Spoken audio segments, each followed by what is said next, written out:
ఎవరెవరి భూమి ఎక్కడెక్కడ భూభారతి సర్వే ప్రారంభించిన ఏజెన్సీలు ఆధునిక డ్రోన్లతో సాగు భూముల కొలతలు పక్కగా హద్దుల నిర్ధారణకు 2 రకాల సర్వే డ్రోన్లు జీపీఎస్ వినియోగం అన్ని తేల్చాకే నక్ష మ్యాప్ల తయారీ 75 ఏళ్ల నాటి టీపన్ నక్షాకు ఇక స్వస్తి పైలట్ ప్రాజెక్ట్గా గ్రామాల హద్దుల గుర్తింపు అంటూ చూస్తూ ఉన్నాం. నిజంగా ఇది జరిగితే గనక ఈ ప్రభుత్వాన్ని మాత్రం 100% అప్రిషియేట్ చేయాల్సిందే, 100% అప్రిషియేట్ చేయాల్సిందే.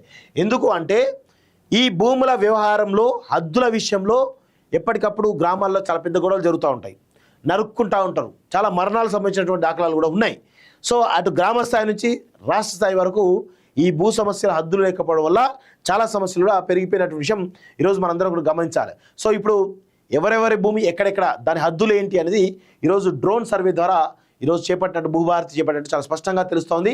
భూభారతి సర్వేకు శ్రీకారం చుట్టిన ఏజెన్సీలు ఆధునిక డ్రోన్లతో సాగు భూముల కొలతలు సంగారెడ్డి జిల్లా షాహిద్నగర్లో భూముల సర్వే కోసం తెచ్చిన డ్రోన్ అంటూ చూస్తా ఉన్నాం.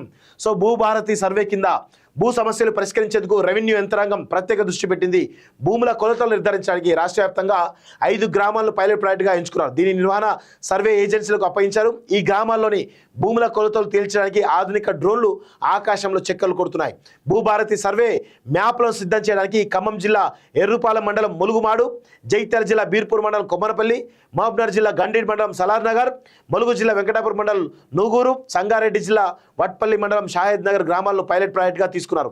ఒక్కో గ్రామాన్ని ఒక్కో ప్రైవేట్ సర్వే ఏజెన్సీకి అప్పగించారు. సో ప్రస్తుతం ఈ గ్రామాల్లో సర్వే ఏజెన్సీల సిబ్బంది భూముల హద్దులు గుర్తించే పనిలో ఉన్నారు అంటూ చూస్తున్నాం. సో ఆధునికమైనటువంటి డ్రోన్లు ఉపయోగించి హద్దులు సర్వే మ్యాప్లను కూడా డిజైన్ చేస్తున్నట్టు తెలుస్తోంది. సో అచ్చం విమానం ఆకారంలో ఉన్నటువంటి ఆధునిక డ్రోన్లు సంగారెడ్డి జిల్లా షాహిద్ నగర్లో చెక్కలు కొడుతున్నాయి. త్వరలోనే రాష్ట్రంలోని అన్ని గ్రామాల్లోనూ అలాంటి విమానపు ఆకారంలో ఉన్నటువంటి డ్రోన్లతోనే భూముల కొలతలు తేల్చున్నారు. సాధారణ డ్రోన్ల కన్నా ఈ ఏరోప్లేన్ డ్రోన్లతో భూముల కొలతల్లో ఖచ్చితత్వం ఉంటుందని చెబుతున్నారు. ప్రస్తుతం షాహిద్ నగర్లో 21 సర్వే నెంబర్లో 574 ఎకరాల వ్యవసాయ భూమి ఉంది. 279 మంది రైతులకు పాస్బుక్లు ఉన్నాయి. ముందుగా గ్రామానికి హద్దులు నిర్ణయించే పనిలో వీరున్నారు. ఈ గ్రామ గ్రౌండ్ తేల్చాక సర్వే నెంబర్ల వారీగా భూములను కొలిచి మ్యాప్లు తయారు చేయనున్నారు. ప్రస్తుతం గ్రామాల శివారు ఆధారంగా అక్కడ పాయింట్లు అమర్చి డ్రోన్లతోటి కొలతలు వేస్తున్నారు. ఇందులో ఖచ్చితత్వం ఉందా లేదా అని నిర్ధారించుకోవడానికి డిజిటల్ గ్లోబల్ పొజిషనింగ్ సిస్టమ్ను వినియోగించారు.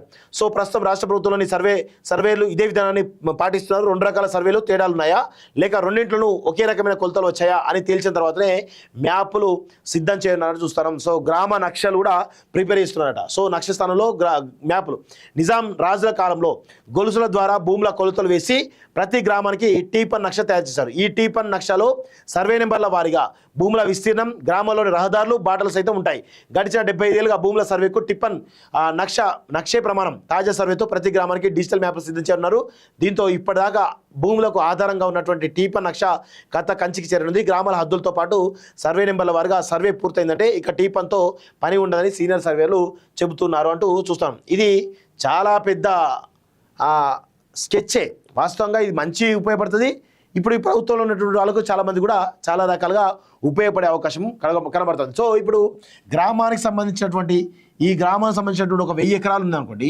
ఈ 1000 ఎకరాలకు సంబంధించిన గ్రామంలో ఒక 570 ఎకరాలు 580 ఎకరాలు రైతులది. సో ఇదంతా కూడా కొలిచేస్తారు కదా. ఇప్పుడు ఏంది 430 ఎకరాలు ఉంటుంది. సో ఇప్పుడు 430 ఎకరాల భూమిలో ఏం చేద్దాం, ఎంత కబ్జా చేద్దాం, ఎంత వేటికైనా వాడదామా, లేకపోతే ఈ సర్వే తర్వాత కూడా చాలా రకాల పరిమాణం ఉంటాయి. ఈ సర్వే తర్వాత వీళ్ళు దోచుకునే కార్యక్రమం అన్నీ ఉంటాయి. దాంతోపాటు ఇక్కడ 430 ఎకరాలకు సంబంధించిన దాంట్లో ఇప్పుడు ఈ స్కీమ్ ఇది కన్ఫర్మ్ అయిన తర్వాత నెక్స్ట్ ఉద్యమకారులకి 250 గదాలు ఇస్తా అని చెప్పేసి అన్నాడు. సో ఇందులో కొంత జాగా ఇచ్చేటువంటి అవకాశం అయితే కనబడుతుంది. సో దానికోసం నెక్స్ట్ ఆ స్కీమ్ దీని తర్వాత ఆ స్కీమ్ కూడా అమలయ్యేటువంటి అవకాశం అయితే ఉంటుంది. ఎక్కడెక్కడ ప్రభుత్వ భూములు ఉన్నాయి, ఏమేమి ఇవ్వాలని దానిలో చాలా స్పష్టంగా ఇచ్చేటువంటి అవకాశం అయితే చాలా స్పష్టంగా కనబడతా ఉంది. సో ఇవన్నీ అంటే ఇలా దోపిడీ ఉంటుంది, మంచి ఉంటుంది, చెడు ఉంటుంది, 2 ఉన్నాయి. అలా భారీగా భూములు దోచుకోవడానికి కూడా ఒక ప్రయత్నం జరిగేటువంటి అవకాశం అయితే చాలా స్పష్టంగా కనబడతా ఉంది.